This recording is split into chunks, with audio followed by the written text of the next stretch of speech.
देखिए, ये एक फंक्शन है जिसमें 500 से ज़्यादा लोग हैं, डिप्लोमेट्स हैं, हिंदुस्तान जर्नलिस्ट हैं, हिंदुस्तानी पॉलिटिशियन हैं।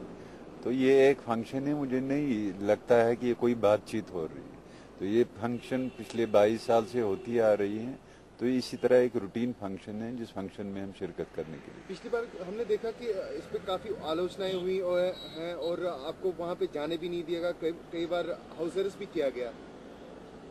देखिए, वो बातचीत के सिलसिले में थी और ये बातचीत के सिलसिले में नहीं है। ये एक फंक्शन है इनकी, पाकिस्तान की, इनका 23 मार्च को फंक्शन होता है, तो ये बातचीत के हवाले से नहीं है।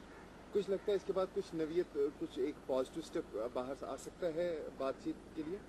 देखिए, जहाँ तक बातचीत का ताल्लुक है, हिंदुस्तान का मौक़िफ़ वाज़िह है कि वो कश्मीर को इंटीग्रेट करना चाहते हैं कश्मीर हिंदुस्तान के साथ। इसलिए मुझे नहीं लगता है बातचीत में किसी किस्म का हमें खुशफहमी रहनी चाहिए।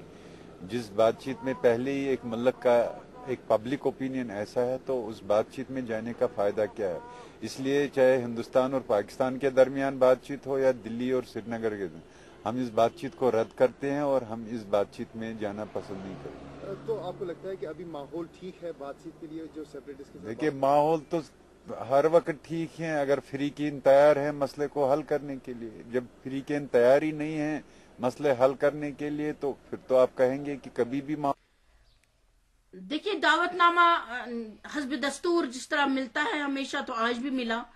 तो आज तक मैं कभी भी ऐसी कोई तकरीब में पाकिस्तान में ऐसी नहीं गई हूँ, क्योंकि मैं ये समझती हूँ कि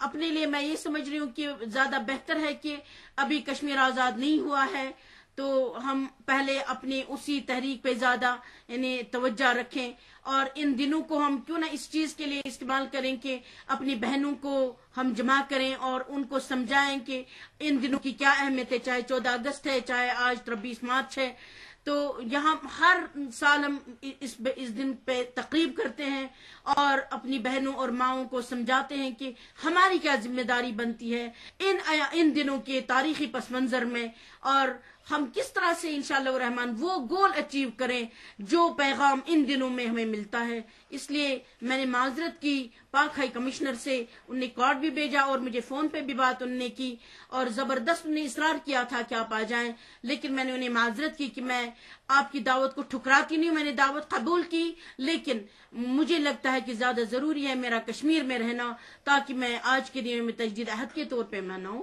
और उन्होंने अल्हम्दुलिल्लाह मेरी बात को समझ लिया और उसके बाद उन्होंने कहा कि दावत अभी पेंडिंग है, जब भी आप आ जाएं, आपकी दावत अभी पेंडिंग है, आप हमारे साथ मुलाकात करके जाइए। तो मैंने कहा इंशाल्लाह जब भी आऊं तो आपके पास जरूर आऊंगी इस दावत को पूरा करने के लिए, लेकिन आज के दिन में माजरत खा हूं, मैं नहीं आ सकती हूँ।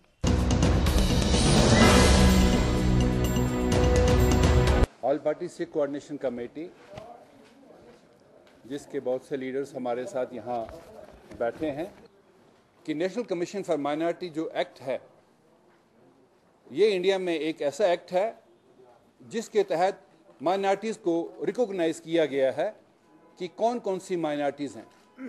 हिंदुस्तान में जो माइनॉरिटीज़ हैं वो मुस्लिम, सिख, क्रिश्चियन एंड बौद्ध, उसके बाद इन्होंने जैन और पारसी को भी ऐड किया है। अब ये पूरे हिंदुस्तान में लागू है सिवाय जम्मू एंड कश्मीर स्टेट के।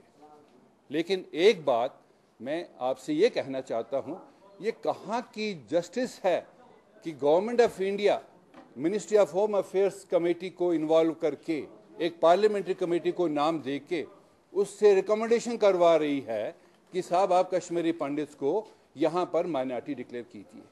ये आपको मालूम है कि कश्मीरी पंडित जो हैं वो हिंदूज हैं और Hindu can not be minority in India, और ये जानबूझ के ऐसा कर रहे हैं ताकि सिखों को जम्मू कश्मीर में प्रोवोक किया जाए। आपको मालूम है कि कश्मीर की मेजॉरिटी कम्युनिटी पिछले 60 साल से नाराज़ है, और वो नाराज़ सेंटर से इसीलिए है कि होम मिनिस्ट्री के जो यहाँ कायदे कानून जो यहाँ लागू किए जाते हैं वो यहाँ के इंटरेस्ट के खिलाफ होते हैं। और आज अगेन हमारा जहाँ हक था कि भाई सिखों को जम्मू एंड कश्मीर में नेशनल कमीशन माइनॉरिटी एक्ट के तहत यहाँ माइनॉरिटी डिक्लेयर किया जाए, और हमें डिक्लेयर नहीं किया गया, लेकिन कहते हैं जी हम कश्मीरी पंडित को यहाँ डिक्लेयर करेंगे। ہمیں پنڈتوں سے کوئی ناراضگی نہیں. آپ پنڈتس کو آپ ایک ایک سونے کی پلیٹ دیں, آپ ان کو ایک ایک بلڈنگ دلی میں بنا کے دیں, کشمیر میں بنا کے دیں, ہمیں اس سے کوئی شبہ نہیں. اگر ان کے پرابلم ہے ان کو سالو کریں, لیکن ناٹ ایٹ اور کاسٹ. اگر آپ مائنارٹی ایکٹ کو یہاں اس طرح سے ڈائلیوٹ کرنا چاہتے ہیں, اگر آپ national commission of minority act کو چینج کرنا چاہتے ہیں ایک پرٹیکولر سیکشن کو خوش کرنے کے لیے, تو ہم لوگ اس کو برداشت نہیں کریں گے.